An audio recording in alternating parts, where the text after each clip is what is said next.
Hi, everyone. Thank you very much for attending this webinar. So we'll start first with the housekeeping, as you can see in this slide. So this workshop is part of the delivery of an Innovate UK project. Please write your name, company, if you have any sound issue in the chat window, and please keep mute your microphones while we are delivering the webinar. And please switch off your camera just to save the bandwidth, and the session is being recorded. Presentation and video will be made available after the session. Ruben, can you go to the next slide, please? Okay, so yeah, so as we mentioned, this is I think the third webinars in this series, which is related to the projects that we are running at Teesside University in collaboration with Sheffield Hallam University and funded by the Innovate UK. The project is about towards building skills and awareness in embedded digital control of power electronic system. Next slide, please, Ruben. Yeah, so this webinar, which is delivered by Dr. James from Nidec Control Techniques, and the title of the webinar, it is Speed Drives, and I think that has been changed, the title. It is a digital control of the variable speed drive motor.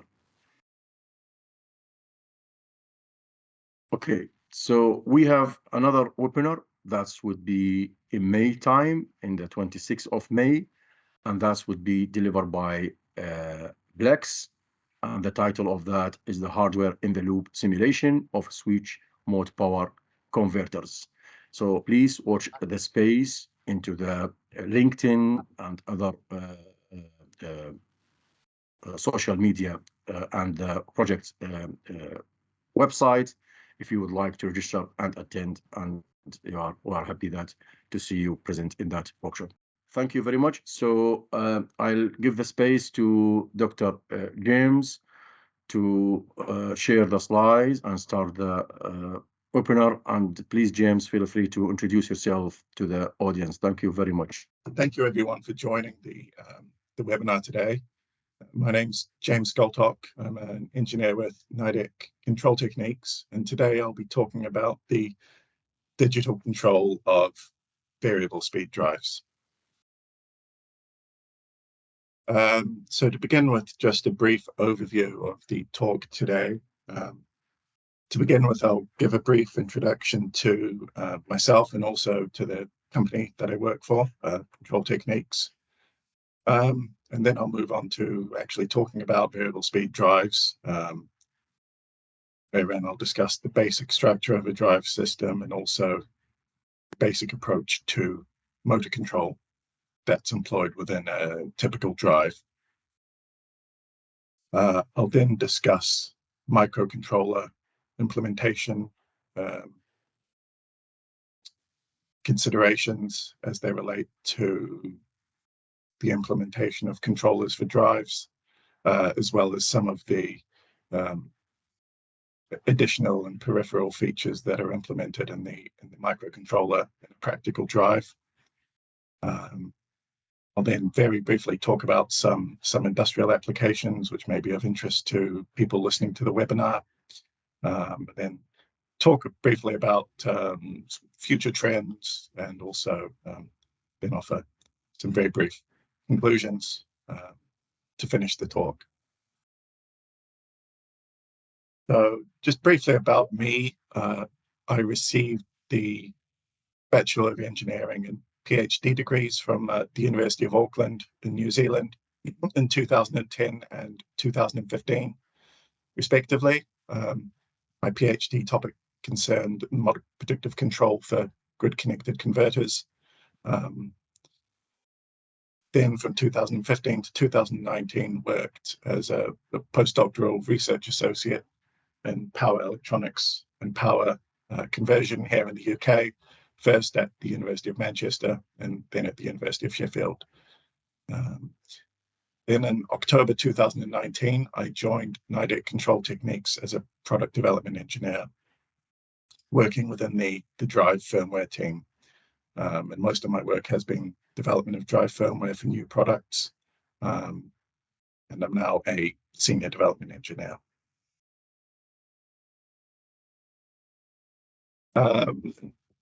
So I'll also give a brief, just a brief outline of Control Techniques.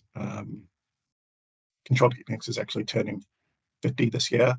Founded in 1973 as KTK. KTK were the initials of the three men who founded the company. The company's first product was a 415-volt DC thyristor drive, released the year after their company was founded. It was renamed Control Techniques in 1985, and then following rapid growth in the digital drive market in the late 80s and early 90s, the company was acquired by an American company in 1995. And then a few years ago, Emerson sold Control Techniques to a Japanese company called Nidec. They're the largest drives manufacturer in the UK and a major manufacturer globally of low voltage drives for a variety of industrial applications. And we also have a subsidiary business called Control Techniques Dynamics, which designs and manufactures servo motors. So I'll give a brief overview of the company's main drive products. So on the left is the Commander S, which is a relatively new product that was only launched in the last couple of years. So the Commander S is a very basic entry-level drive. It supports only open-loop induction motor control. Doesn't have any closed-loop or permanent magnet motor control support. Can take input voltages of between 100 and 400 volts, depending on the model, and provide power to the motor shaft of between 0.18 and 4 kilowatts. It offers output frequency control only, so there's no torque or position control support.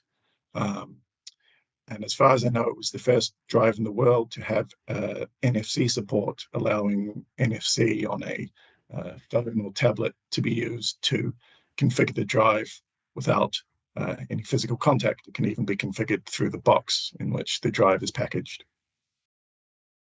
Then in the middle is the Commander C, which is the company's main general purpose drive. So in addition to open loop control, it also offers closed loop sensorless induction motor control, input voltages between 100 and 690 volts, output powers between 0.25 and 132 kilowatts. And it also offers torque control in addition to frequency control.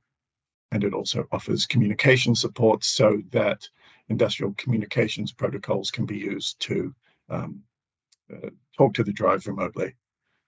And then finally on the right is the UniDrive, which is the company's flagship product. It's a universal drive. It has open and senseless closed-loop control, as well as closed-loop control with position feedback. It supports induction and permanent magnet motor control.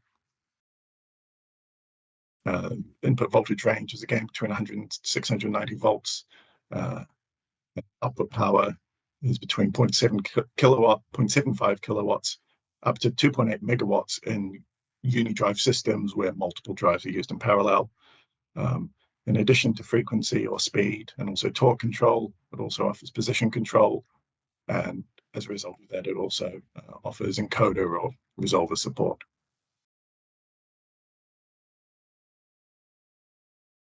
So before going on, it's probably important to actually explain what a drive is. And at the most basic level, it's a system which sits between the supply, which is usually mains voltage, and a motor controlling the power that is delivered to the motor. Drives have been one of the key technologies enabling the growth in automation over the 20 centuries.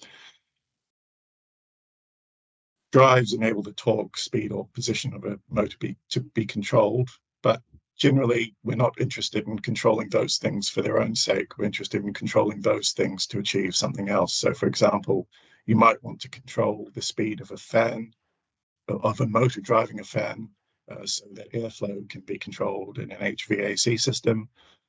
Or you might want to control the torque that is applied to a winder in a textiles factory to maintain constant tension on a length of fabric. You might want to control the position of a motor that's used in a robotic arm to place parts in some sort of advanced manufacturing facility, for example, an automotive factory.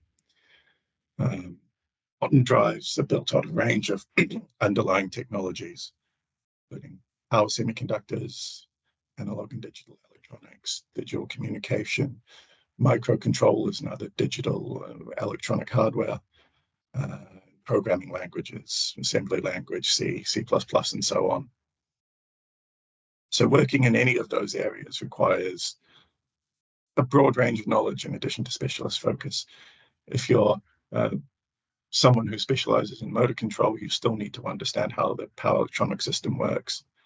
And likewise, if you're someone who works in hardware designing power electronics, you still need to have some understanding of how the control electronics and the microcontroller and the motor control operate. So the basic structure of a drive system could be pictured as shown. So there may be some external controller, for example, a pump controller, which monitors a water level and generates some frequency reference that will ultimately be applied to the motor driving the pump as a result. And the drive will then take that frequency reference and produce that output frequency as the signal that's applied to the motor.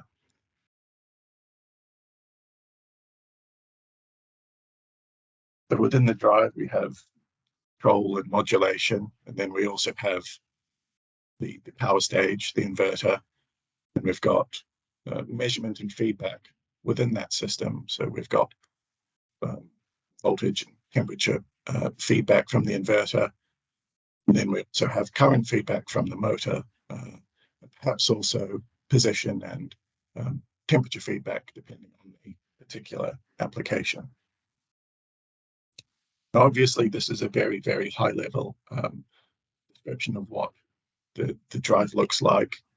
And in reality, there's large variation in the precise structure of the drive. And I don't just mean in terms of the physical structure, I mean in terms of the control and the modulation system and the way in which signals are measured and fed back to the controller and so on. And in fact, a single drive can have different operating modes and different control structures, depending on whether it's controlling an induction motor or a permanent magnet motor, for example. It's fair to say that in a drive, currents and voltages are always measured, even in open loop drives. And that's not just for reasons of motor control, it's also for reasons of protection. So you need to measure the DC link voltage to ensure that the drive isn't damaged in the case of an overvoltage event, and you need to measure the output currents to make sure that they're not going to exceed a level which is dangerous to the drive or to the motor. Position feedback is not always included, and in simple low-cost applications, position feedback would almost never be used due to cost. Temperature feedbacks are input to thermal models, which again are used to protect the drive and possibly the motor from overheating.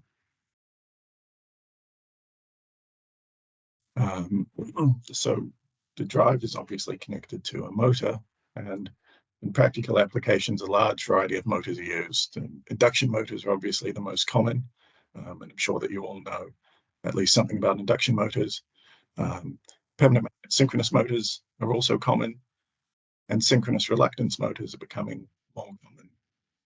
And then there are other motors like brushless DC and DC motors and specialist motors, which are used to varying extents in different industries. Induction motors are used in most industrial applications because they're simple, cheap, and reliable. As permanent magnet synchronous motors have historically been used in servo motor applications, for example, where very precise positioning and very fast dynamics are required, for example, in robotic arms and things like that. But due to their efficiency, permanent magnet synchronous motors are becoming more common in industrial applications. Permanent magnet synchronous motors are more efficient than induction motors because there's no magnetizing current, so all of the current is torque producing. Interest in synchronous reluctance motors is increasing for the same reason as permanent magnet synchronous motors, because of their high efficiency. But they have an advantage over permanent magnet motors in that they are simple and they don't require magnets. So the rotor is made from iron without any magnetic structure attached to it.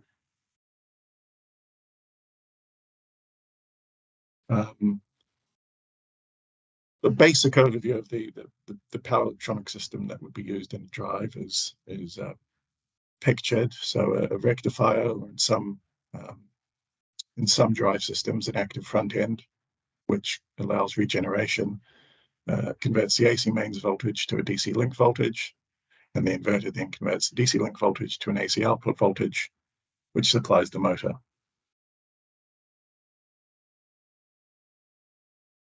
In virtually all low voltage applications, which is roughly applications where the maximum voltage, the DC link voltage, is below 1,000 volts, the inverter is the standard two-level topology, and I'm sure you're all familiar with that, so I haven't pictured it. But in medium voltage applications where the voltage is greater than 1,000 volts, multi-level topologies may be required to reduce the voltage stress on the devices. And a common example as pictured is the neutral point clamped or NPC topology. Now, the main challenge with multi-level converters over standard inverters is the fact that the capacitor voltages need to be balanced. So instead of a single DC link capacitor, one DC link voltage, there are two capacitors, which each of which has to maintain approximately the same voltage under all operating conditions, and that adds complexity not only to the voltage measurement system, but to the control and the modulation strategy.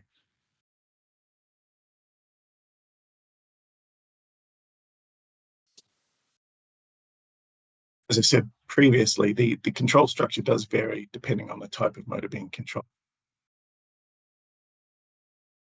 In academic literature, there's a huge variety of control and modulation strategies that have been developed, and industrial drives, a large variety of controllers and modulators are used as well.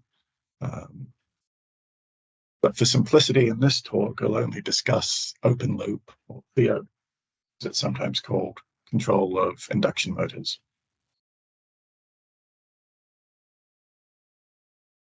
So the basic structure of an open loop or VOVF controller looks something like this.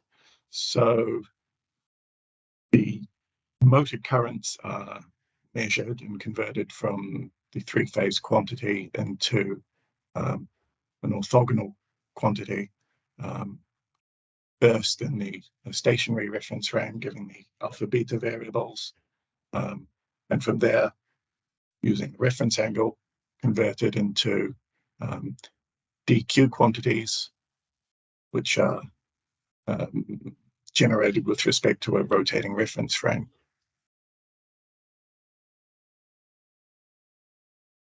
Frequency ramp system takes the Q-axis or torque producing current, as well as the frequency reference provided by the user, to generate a final frequency reference, which is then used by a voltage controller to generate the reference voltages for the modulator.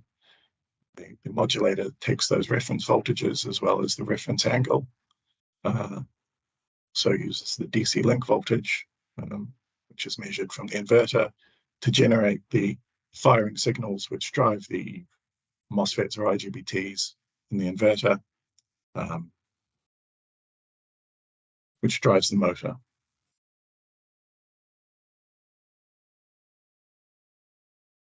So as I said, the first sort of component within the control structure is the reference frame transformation, wherein the measured three-phase currents are converted to orthogonal currents in the rotating reference frame.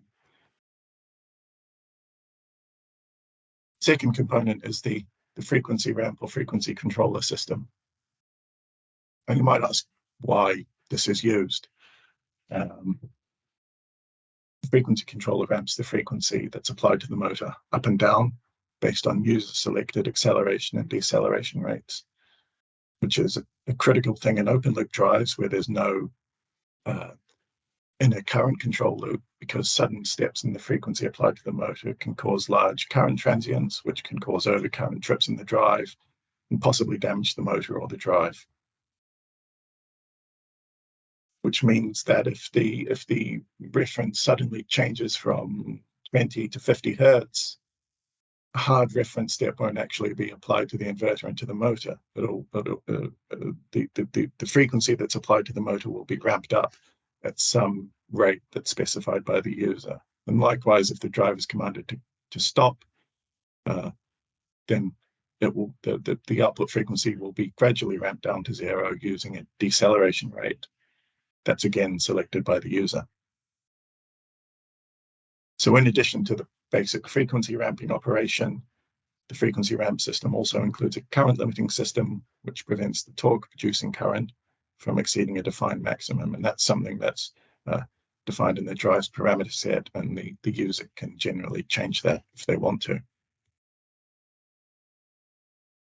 So this gives us somewhat more detailed picture of what the frequency ramp system looks like. So a frequency reference is provided to the ramps block, which uses the acceleration and deceleration rates to generate a final frequency reference. But in addition to that, the Q-axis current, which is measured, is compared against the maximum Q-axis current and passed through a PI controller.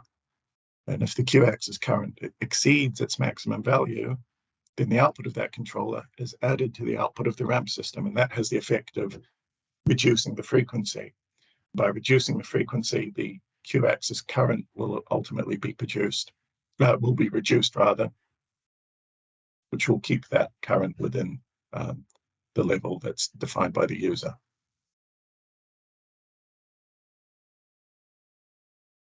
So the output of the frequency ramp system is then passed into the voltage system or the voltage controller. Voltage controller determines the voltage to apply to the motor based on the frequency reference that's passed in. And different voltage characteristics can be used. So in most applications, a voltage characteristic, as shown at the top, can be used. And these voltage characteristics are taken from our actual drives. So in most applications, a linear characteristic is used where the voltage is ramped up to its rated level from 0 until it reaches rated frequency. So sorry, from 0 at 0 frequency to rated voltage at rated frequency. But at low frequencies, it's common to add a little bit of a boost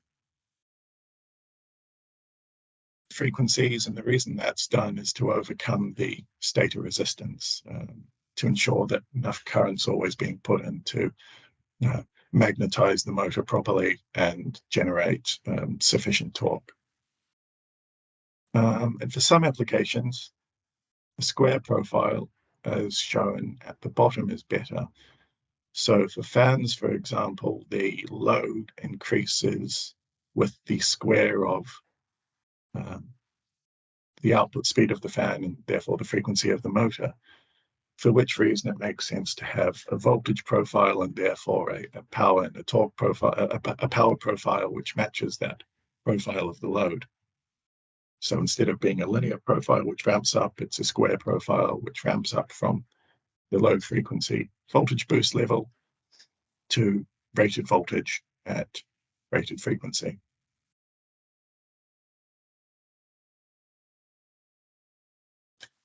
So the voltage controller converts the frequency reference that it's supplied by the frequency ramp system to D and Q axis voltage references, which are passed to the modulator. Modulator also receives the reference frame angle, which is produced via numerical integration of the frequency reference.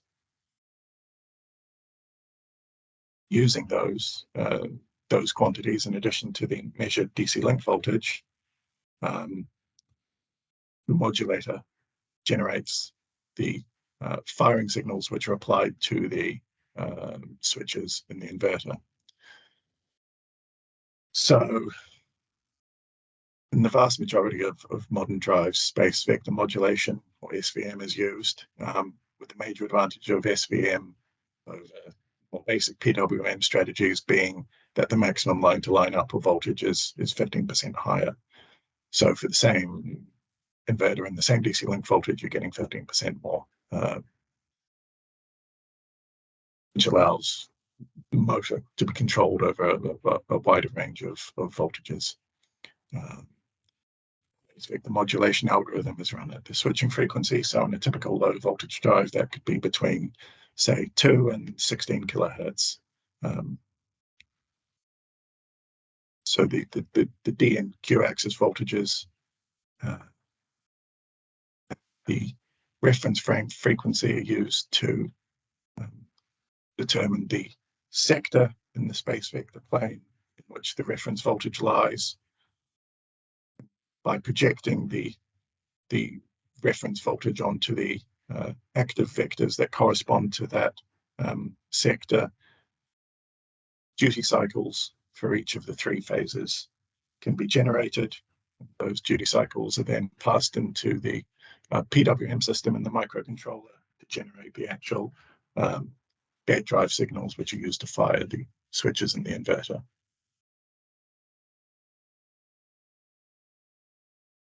So based on the control structure outlined, the basic digital control requirements for open loop induction motor control can then be summarized as analog to digital conversion of measured quantities, so the motor currents and also the DC link voltage, reference frame transformations from the 3-phase UVW frame, the orthogonal alpha, beta, and DQ reference frames, frequency ramp system, which ramps the final frequency reference up and down, as well as the current limiting PI controller that's included in that system. The voltage controller, which converts the frequency to a voltage reference, and then the space vector modulator, which takes the voltage references from the voltage controller and the reference frame angle and uses that to generate the PWM signal. And then a modern general purpose drive, all of these are implemented in a microcontroller. So in a general purpose drive, cost must be kept to a minimum. And as a result of that, microcontrollers with floating point units are not always available. So certainly when I was at university, when I was doing my PhD, all of the numerical work I did used floating point unit and floating point arithmetic. It's because I had a relatively powerful DSP with which to implement the controllers that I was looking at.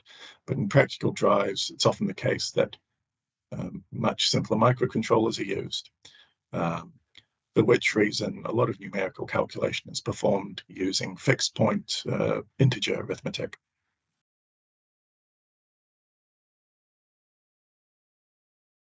So within such a system, the voltage and current and frequency are treated as per unit quantities. So for example, if the maximum measurable DC link voltage is 500 volts, and the internal voltages are defined on a scale of 0 to 2048, then a voltage of 50 volts is represented by a per unit value of 50 divided by 500 times 2048, which is 20. Another thing to factor in the practical microcontroller implementation is that the instruction set of the processor may or may not include a divide operation.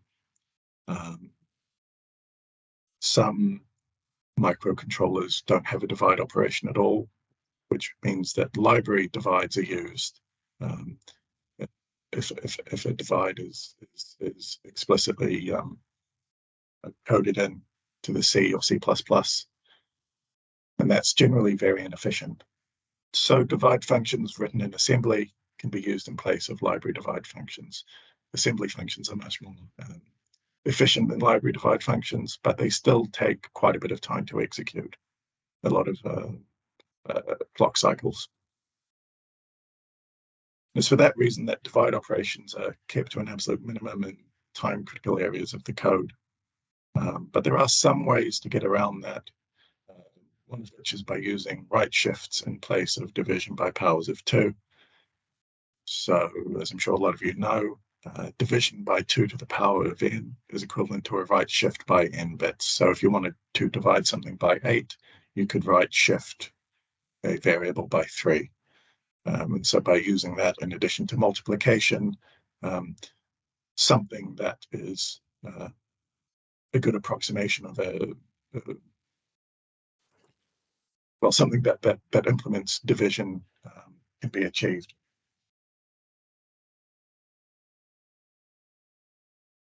So what actually needs to be considered in selecting a microcontroller for a drive? We know what the basic motor control functions are, but what else needs to be factored in selecting a microcontroller? Well, the type of core and instruction set needs to be factored in. So, for example, if you have a development setup which is based around ARM cores, then you need an ARM core which uses an ARM instruction set. But you also need to consider the program size, how much code are you actually writing, and how much flash memory do you need.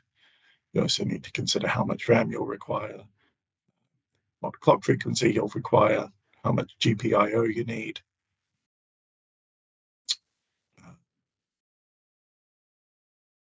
What your ADC requirements are, so current and voltage sampling and also temperature sampling. What your timer requirements are, for example, for PWM generation, and also which communication interfaces you require, if any, for example, USB or USART or serial peripheral interface.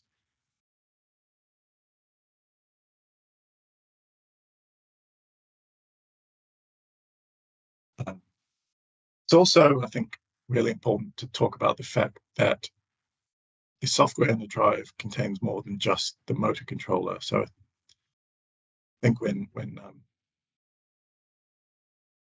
thinking about the digital control of the drive, it's important to consider that in a practical system, that's not only referring to the motor control, the PI controllers and low pass filters, band pass filters, and so on.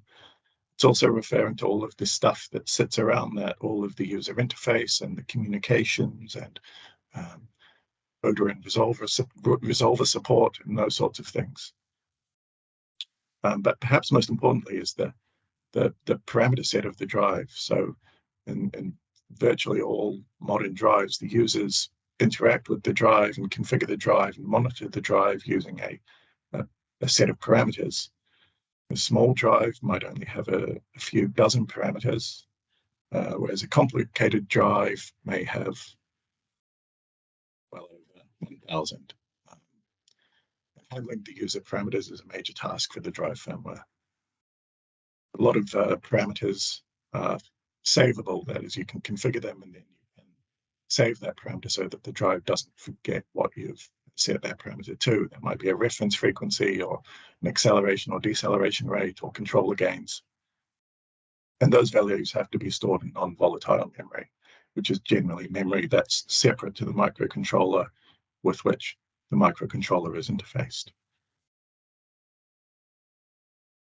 So, for example, the S100 drive, which is our most basic entry-level drive, there are 6 parameter menus. Menu 1 is status and monitoring. Menu 2 is references and ramps. Menu 3 is motor setup. 4 is general. 5 and 6 are then PID controller and I/O configuration. And within each of those menus, there are a number of parameters. So, for example, menu 1 has 33 parameters.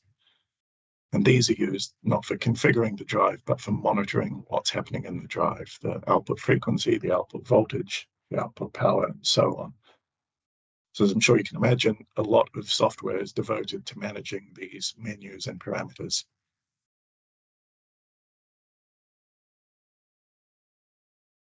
So in addition, the software also handles thermal protection of the motor and drive, as was discussed briefly in the previous slide. It also handles the analog and digital I/O. So the analog and digital I/O can be used by the user for a variety of reasons. They can use it to run and stop the drive. They can use it to apply limit switches, which can be used for emergency stops. They can be used to supply references, or they can be used to monitor what's happening in the drive. For example, the digital I/O includes a digital PWM output, which can be configured to output a PWM signal with a duty cycle that corresponds to the drive's output frequency or some other parameter within the drive. It also handles external communications. So pictured here is the, as I said, the S100, which is a very basic drive and has very basic communications facilities. So it handles only 485 communications, Modbus RTU communications, but more advanced drives have much more sophisticated communications capabilities. It's also worth mentioning that in some drives, the control functionality may be split over 2 microcontrollers, and those microcontrollers would communicate with one another using a serial communications interface such as USART or SPI.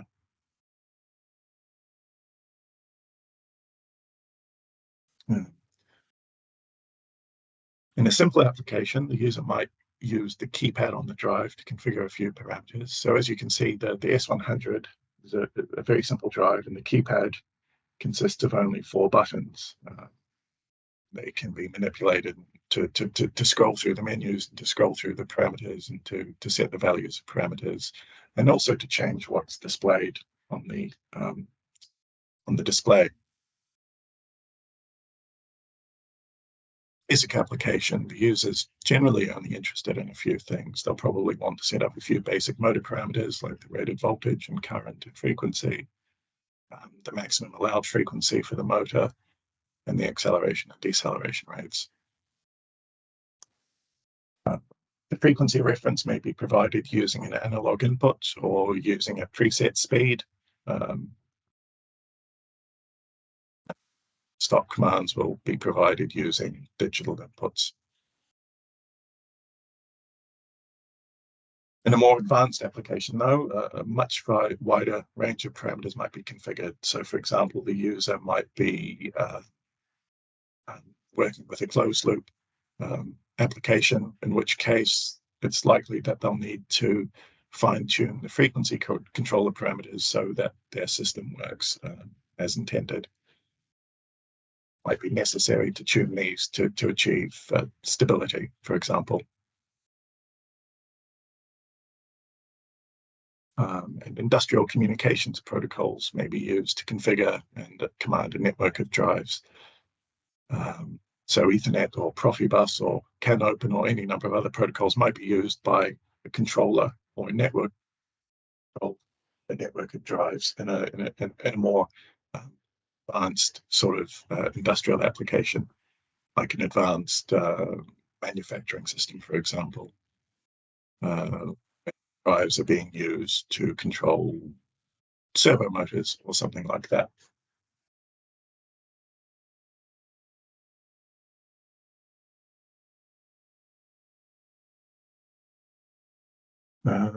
So just briefly, I'll talk about some of the applications of drives.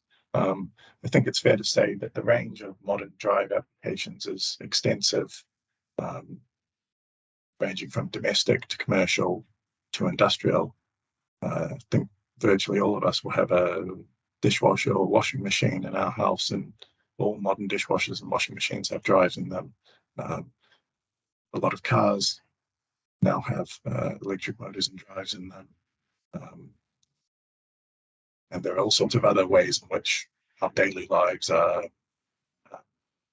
affected by or assisted by drives in some way, even if we don't realize it. So, for example, in lifts, motor drives are used to drive the motors that passengers up and down. Materials handling and baggage handling systems, drives are used to control the conveyors. In textiles manufacturing, drives are used to control, amongst other things, winders, as pictured here. These are used to very rapidly and very precisely wind yarn on and off bobbins.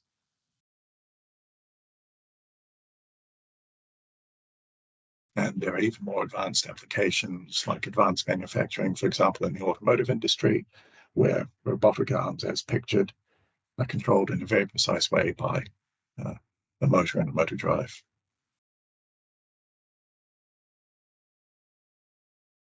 So just briefly, some future trends and conclusions. I think something that everyone will be aware of is the fact that energy efficiency is more important than ever for economic reasons and also for environmental reasons, which will motivate a transition towards more efficient industrial processes.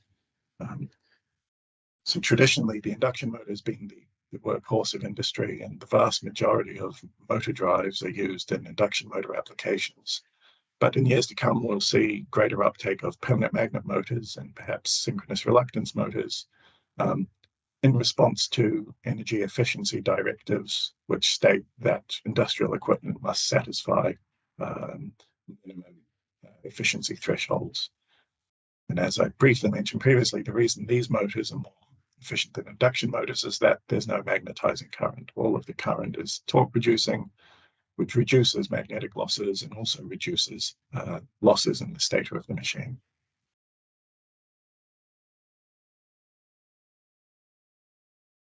The low voltage drive market is a large one.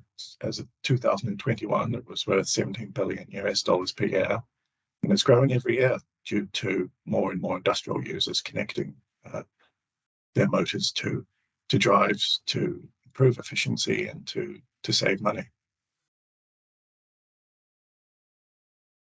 Finally, I'll add that the drives industry is exciting and it's growing, and there are varied opportunities, not only in software and motor control, but in a variety of hardware and application roles, power electronics design, analog and digital electronics design, mechanical engineering, and also in applications. So actually taking drives and putting them into practical systems that are delivered to customers.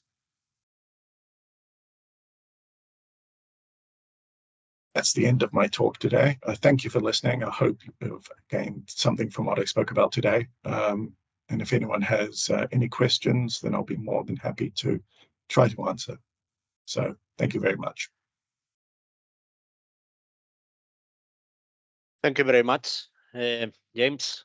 Has been very useful and enlightening kind of a talk. I have learned a lot from it today, and I think it has been very, very useful. Thank you very much for attending this event and sharing all this great knowledge. I think it has been great, at least from my perspective. We have one question from the audience. Okay. How do you see the model-based approach and embedded C approach for motor control software development? So this question's about automotive applications in particular. Unfortunately, I can't speak for that in particular because I don't have any experience with automotive applications. But as far as I'm aware, the considerations are similar to those that are used in industrial applications. But obviously, because the automotive industry is a safety critical one, there may be additional factors like reliability that have to be considered. And obviously, there are also commercial factors relating to cost and supply chain and so on that's attached to the purchase of a particular microcontroller. Another factor is I suppose, redundancy. So just because a particular microcontroller is available at a particular point in time doesn't mean that it will be available in 5 years' time.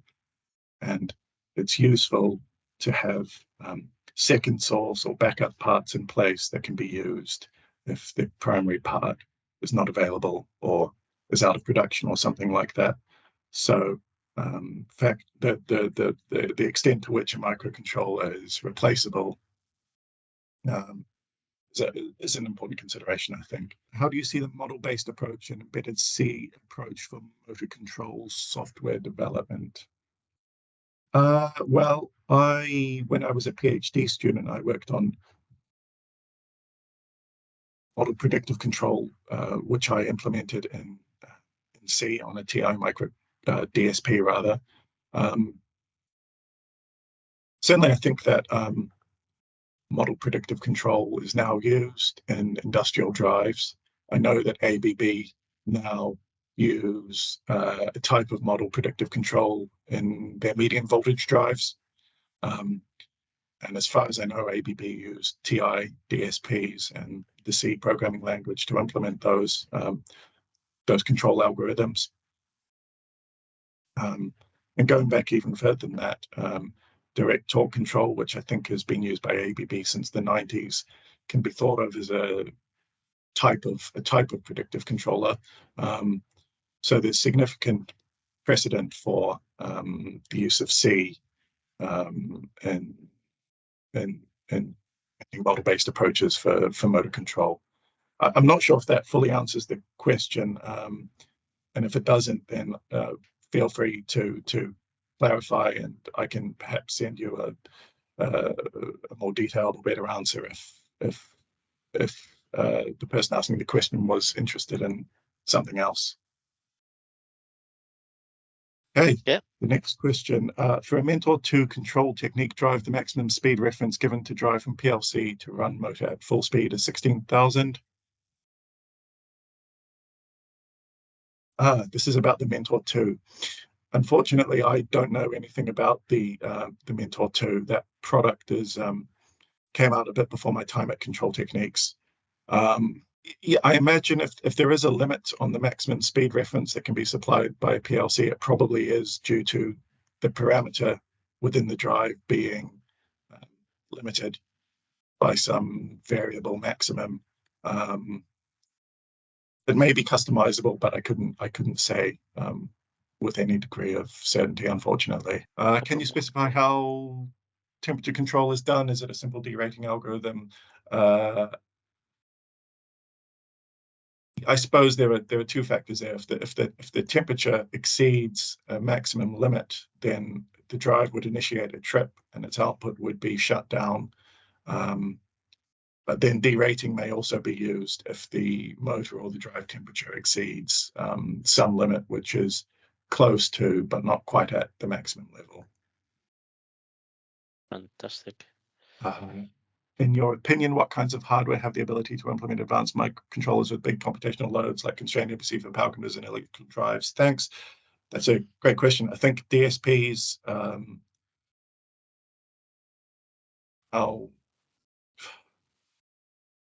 powerful enough to implement the basic and perhaps the medium complexity MPC strategies. But I think for the most advanced strategies, it might be the case that the computational burden needs to be split between a microcontroller or DSP and also an FPGA, or perhaps even an ASIC, where some very efficient digital circuit is used to perform some of the computational work that's required. And I suppose that's one of the big challenges with MPC as well, is developing sophisticated controllers that are also relatively straightforward to implement, or at least which can be formulated in a way that has a relatively low computational load. So yeah, I think that's a very interesting area of certainly of academic research.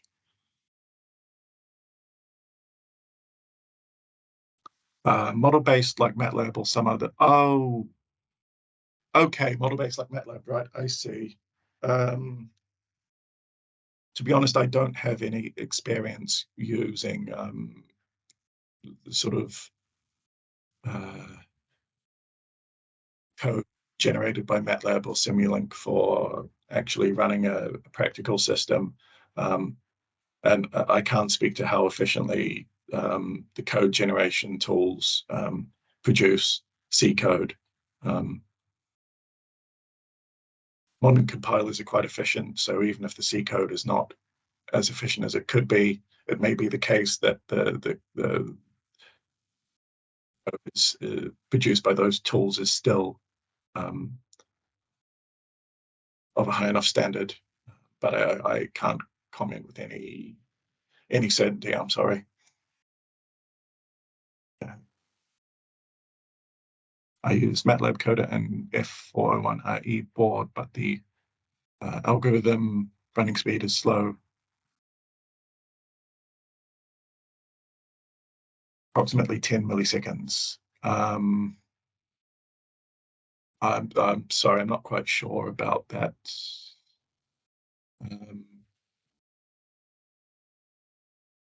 Okay, so I think this person's saying that they used MATLAB auto-generated code and the algorithm is running slowly. So perhaps then that does show that the auto-generated code isn't as efficient as it would be if it was written manually. Thank you. Can you share some literature documents that can be useful for a beginner to motor control? Yeah, certainly. I can after the webinar's ended, I can send some references through that might be useful. Thank you very much, James. I believe that there is no any more questions. Okay. Back on, I think on time. I can't believe it. So I would like that to invite all the audience and to give a big applause, if possible, if you unmute all your micros, everyone, and can give a big applause in a way to say thank you to James for his time and that big knowledge that and share his experience over these days. Please do so and help us to say thank you to James. Yeah, thank you, James. That was a nice session. Yeah. Thank you, James. Thank you. Thank you. Thank you, James. Thank you.